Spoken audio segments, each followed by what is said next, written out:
الحمد لله رب العالمين والصلاة والسلام على رسوله محمد وآله وصحبه أجمعين. أما بعد, all praise is due to Allah, the Lord of the worlds.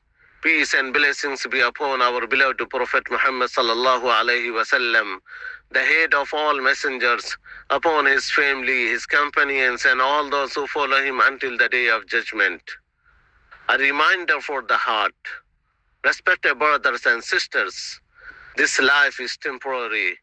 Every day that passes brings us closer to our final destination, the hereafter. We run after wealth, status, and worldly success, but we often forget the purpose for which we were created. Allah subhanahu wa ta'ala did not create us just to eat, sleep, and enjoy. He created us to worship Him, to remember Him, and to prepare for the day when we will stand before Him alone. Sometimes Allah subhanahu wa ta'ala sends us a reminder through hardships, through people, or even through a simple message to wake up our hearts. Because a sleeping heart is more dangerous than a sleeping body. Let us ask ourselves, when was the last time we cried for our sins?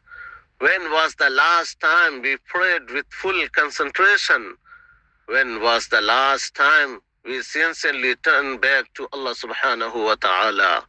My dear brothers and sisters, don't delay repentance.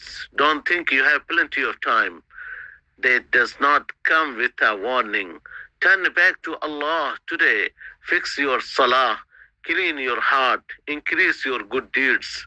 Because success is not in this world. Real success is when Allah is pleased with you. May Allah subhanahu wa ta'ala guide us, forgive us, and make us among those who listen and follow the best of what they hear.